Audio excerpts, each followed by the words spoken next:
Hello everyone, it's been quite a while since I have posted, but we're back, and with a new vision for our channel which will be filled with more terrifying content.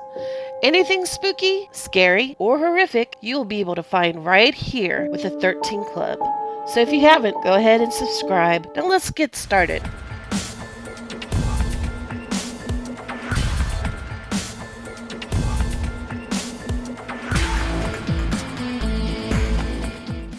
St Albans Sanatorium was the building everyone wanted to investigate. It was almost impossible to cover the entire building in a night, not to mention the grounds which the building stands on. However, for those who worked at the building and volunteered, we quickly learned that the outside of the building could be just as interesting as the inside. In the beginning, when teams would come to investigate the building, we had to do security on the outside. We would sit and make sure no one bothered their investigation. Now, you might think this doesn't sound too bad, but you sit outside all night in January and tell me how awesome it is.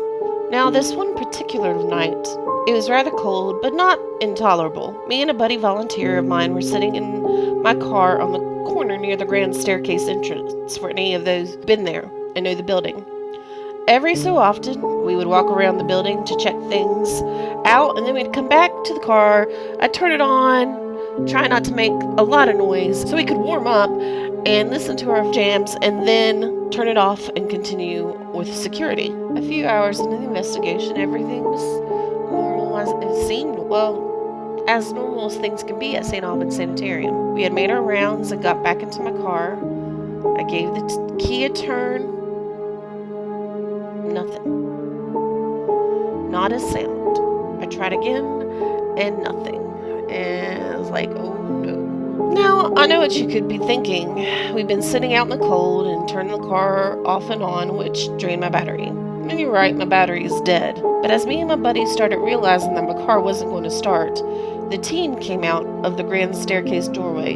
They seemed excited, so we both got out of the car, putting the car problem on hold to see what was going on. All our batteries just drained, all of them.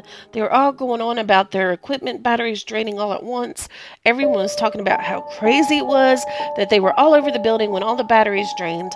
I stated that my car battery had also drained, but I don't think they really heard me over all their excitement. It's a bit intimidating looking back at that today, because what could have drained all those batteries? What needed that much energy to do whatever it wanted to do? I didn't really think about it at the time because I was in awe of just what happened. Just now I really had to worry about my car and getting home. So perhaps whatever's on the outside of that building likes to play with cars. There was this one incident where me and my boss were returning late from a business social gathering that we had in a town over. It was the middle of the week and there was no events going on, so we left my car at the King Center. Gotta love that King Center. We were coming back to the building for my car, and as we came up the hill towards the King Center, we both saw a car parked behind mine. And this made me a little irritated because it was one of two things. Either a volunteer showed up to hang out, or someone broke into the building and we had to clear it out. And I was just tired of wanting to go home. I looked down into my bag for my keys, and it was only a couple second look, just a quick glance. I looked back up, and there was no car. I looked at my boss. Did you see that car? Yep. The one parked behind my car. Yep. The one that kind of disappeared. Yep. We were both silent at that point. Then my boss turns to me and she goes, I'm going to stop hanging out with you. Okay, but Jess, come on now. Couldn't the car have just drove away?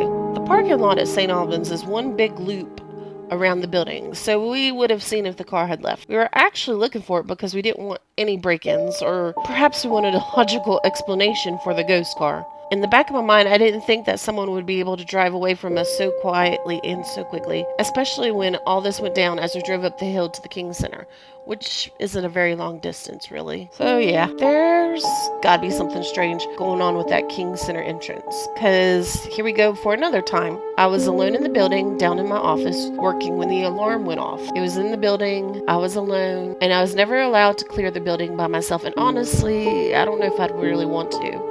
So I called head of security, and he was going to come so we could clear it together. Safety in numbers. He told me to go out and wait for him at my car, which was parked at the King Center just in case. Alright, let's go do that. So I was standing by my car waiting on security when I first heard it. It sounded like someone was walking around me. I could clearly hear the footsteps, but no one was there. I took a deep breath and shrugged it off.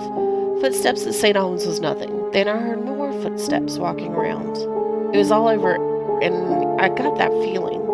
You know the feeling. The one that tells you that if you don't get away now, you will probably star in your very own horror flick, only it doesn't end well for you. Yeah. Let's just say I was feeling very uncomfortable. Then I heard the horse hooves gallop by. Okay, so I know they surely had to use horses when the building was the boys' school. And I tried to reason and calm myself down, but decided it would be best to reason sitting inside my car. So I got in my car and I sat there, wishing security would show up right then and there. Then something pushed down on the back of my car. I felt the car move and bounce up, and not just like a little nudge, like the shocks. It bounced. It was like if somebody sat on the back of my trunk. Now, it would have had taken a lot of strength and energy to push down my car the way it did, and I knew that. So at this point, I decided that I could meet security at the end of St. Albans, which was down the hill and off from the main part of the building, and that's where I sat when he pulled up. He was honestly surprised to see me waiting at the inn because, working in a haunted building, you can't be scared too easily. When we went back up there, all was quiet. We did find what kind of looked like handprints on my dusty car, but you never know if that was mine or somebody else's that was put there earlier. We just didn't know. And we cleared out the building without any trouble, and I booked it on home. Well, I hope you enjoyed my experiences, my little confession here. Please, if you will, like and subscribe to the 13 Club as we have more ghostly content coming your way because that's what we do. Anyway, we will see you next time. This is Jessica for the 13 Club, and we'll scare you soon.